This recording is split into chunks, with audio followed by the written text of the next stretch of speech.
नाजरीन, जैसा कि आप सबको मालूम है कि फ्राइडे यानी 12 जून को अर्ली मॉर्निंग में 5:30 बजे इजराइल ने ईरान के कैपिटल तेहरान पर मिसाइल के जरिए एयर अटैक कर दिया।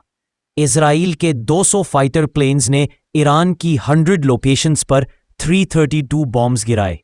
ये हमले मिलिट्री बेस और न्यूक्लियर साइट्स के साथ साथ रेजिडेंशियल एरियाज और एयरपोर्ट्स पर भी हुए हैं। इन अटैक्स में 108 लोग मारे गए हैं और 376 लोग इंजर्ड हुए हैं। इजराइल के इन हमलों में ईरान के आर्मी चीफ की भी डेथ हो गई है, जिसके बाद जवाबी कार्रवाई करते हुए ईरान ने भी इजराइल पर 150 से ज्यादा बैलिस्टिक मिसाइल से एयर अटैक किया है और इजराइल की कैपिटल तेल अवीव में मिनिस्ट्री ऑफ डिफेंस के हेडक्वार्टर्स तबाह कर दिए। ये कहा जा सकता है कि इजराइल और ईरान के दरमियान वॉर स्टार्ट हो चुकी है और इस जंग ने अब खतरनाक मोड़ ले लिया है। ईरान की कैपिटल तेहरान में एयर स्पेस को कंप्लीट क्लोज कर दिया गया है, जिसकी वजह से ईरान की हुकूमत ने मुल्क भर में इमरजेंसी लगा दी है। लगातार दूसरे दिन भी इस्राइल ने ईरान पर एयर स्ट्राइक की है। ईरान के आर्मी चीफ मोहम्मद बगेरी और इस्लामिक रेवोल्यूशनरी गार्ड कोर के कमांडर हुसैन सलामी की डेथ हो गई है और 6 टॉप न्यूक्लियर साइंटिस्ट भी मारे गए हैं। इनके अलावा 20 से ज्यादा जनरल्स और फौज के कई कमांडर भी इस एयर स्ट्राइक में मारे गए हैं। ईरान के प्रेसिडेंट ऑफिस और मुल्क के सुप्रीम लीडर अली खामेनी के हाउस पर भी अटैक की न्यूज आई है। दूसरी तरफ ईरान ने भी जबरदस्त कार्रवाई की है। ईरान के जवाबी हमले को देखते हुए इस्राइल ने अपने सिटीजन्स को फौरन बंकरों में जाने की इंस्ट्रक्शन दी है और पूरे इस्राइल में रेड अलर्ट जारी कर दिया है। हमले से पहले इस्राइली प्राइम मिनिस्टर नेतन्याहू को सेफ प्लेस पर मुंतकिल कर दिया गया है। आईडीएफ ने कहा है कि ईरान की तरफ से इस्राइल के हर एक हिस्से को निशाना बनाने की कोशिश की जा रही है। इतना ही नहीं, बल्कि पूरी दुनिया उस वक्त शॉक हो गई जब 14 जून संडे नाइट 2025 को भी ईरान ने मिसाइल्स बारिश की तरह पूरे इजराइल पर बैक टू बैक बरसाए और इजराइल के डिफेंस सिस्टम और फाइटर जेट्स बेस को भी तबाह कर दिया है, जिसकी वजह से इजराइल में कम से कम 10 सिटीजन्स हलाक हुए और 100 से ज्यादा इंजर्ड हुए हैं। इस क्रिटिकल सिचुएशन को देखते हुए इजराइल प्रेसिडेंट नेतन्याहू ने अमेरिका से ईरान के खिलाफ हेल्प की अपील की और डोनाल्ड ट्रंप से कहा कि मैं ईरान से अकेला मुकाबला नहीं कर सकता, बल्कि डिफेंस भी नहीं कर सकता, सो प्लीज हेल्प मी। अब क्वेश्चन ये उठता है कि इजराइल, जिसको मोस्ट पावरफुल कंट्री समझा जा रहा था, उसने ईरान के सामने घुटने कैसे टेक दिए, जबकि इजराइल के पास आयरन डोम जैसा सबसे अनोखा डिफेंस सिस्टम भी है, फिर भी ये ईरान के मिसाइल्स को डिफेंस करने में नाकाम रहा।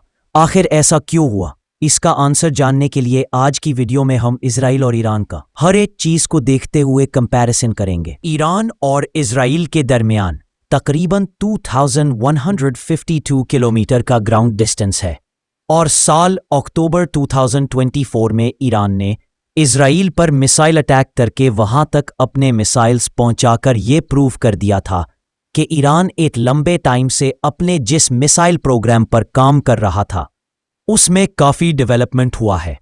यही वजह है आज की डेट में ईरान ने न सिर्फ इजराइल तक अपने मिसाइल्स पहुंचाए हैं, बल्कि इजराइल के पास हाई टेक्नोलॉजिकल डिफेंस सिस्टम यानी आयरन डोम के होते हुए भी इजराइल की अक्सर सिटीज को तबाह बर्बाद कर दिया है। ईरान के मिसाइल प्रोग्राम को मिडिल ईस्ट में सबसे बड़ा और यूनिक समझा जाता है। साल 2022 में यूएस सेंट्रल कमांड के जनरल केनेथ मैकेंजी ने कहा था कि ईरान के पास 3000 से ज्यादा बैलिस्टिक मिसाइल्स हैं। दूसरी जानिब ये बात डेफिनेटली कंफर्म्ड नहीं है कि इजराइल के पास कितने मिसाइल हैं, लेकिन ये बात भी कंफर्म्ड है कि मिडिल ईस्ट में अगर किसी कंट्री के पास मॉडर्न हाई टेक्नोलॉजिकल मिसाइलों का जखीरा है तो वो इजराइल है। मिसाइलों का ये जखीरा इजराइल ने गुज़िश्ता 6 दहाइयों में अमेरिका समेत दीगर दूसरी फ्रेंडली कंट्रीज के साथ मिलकर अपने तौर पर इजराइल में ही तैयार किया है। CSIS मिसाइल डिफेंस प्रोजेक्ट की एक रिपोर्ट के अकॉर्डिंग इजराइल कई कंट्रीज को मिसाइल एक्सपोर्ट भी करता है। इजराइल के फेमस मिसाइलों में Delilah, Gabriel, Harpoon, Jericho 1, Jericho 2, Jericho 3, LORA और पॉपाय शामिल है। लेकिन इजराइल के डिफेंस सिस्टम की रीढ़ की हड्डी उसका आयरन डोम सिस्टम है, जो किसी भी किस्म के मिसाइल या ड्रोन अटैक को हर वक्त रोकने की एबिलिटी रखता है। इसी आयरन डोम की वजह से गजा से हमास और लबनान से हिजबुल्लाह के मिसाइल को एयर स्पेस में ही तबाह करके इसराइल आज तक अपना लोहा मनवाता रहा है। लेकिन ईरान ने आज 2025 में इस सिस्टम को भी फेल कर दिया है। इस्राइली मिसाइल डिफेंस इंजीनियर ओजी रूबन ने बताया है कि आयरन डोम की तरह का पूरे वर्ल्ड में कोई और डिफेंस सिस्टम नहीं है और ये बहुत useful short range missile defence system है। दूसरी तरफ ये भी एक हकीकत है कि ईरान इसराइल से बहुत ज़्यादा बड़ा मुल्क है और इसकी पॉपुलेशन इसराइल से 10 गुना ज़्यादा है।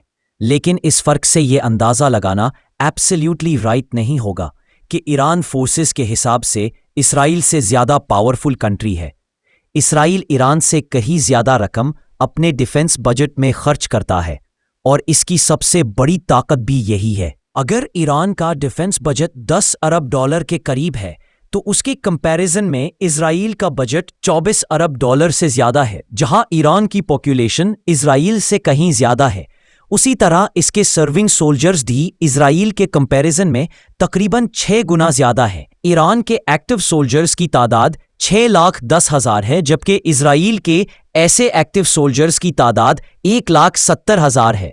इसराइल जिस चीज़ में सबसे आगे है वो उसकी एडवांस टेक्नोलॉजी और बेहतरीन मॉडर्न एयरक्राफ्ट और एयरफोर्स है। इसके पास 251 फाइटर एयरक्राफ्ट्स और 48 तेजी से अटैक करने वाले हेलीकॉप्टर हैं, जबकि ईरान के पास फाइटर एयरक्राफ्ट्स की तादाद 186 है और इसके पास सिर्फ 13 फाइटर हेलीकॉप्टर है। ईरान ने इराक के साथ जंग के बाद से अपने मिसाइल सिस्टम और ड्रोन्स पर ज्यादा काम किया है, जैसा कि शॉर्ट और लॉन्ग रेंज मिसाइल और ड्रोन्स बनाए हैं, जो ईरान ने अलेजिडली मिडिल ईस्ट में अपने फ्रेंडली कंट्रीज को भी एक्सपोर्ट किए हैं।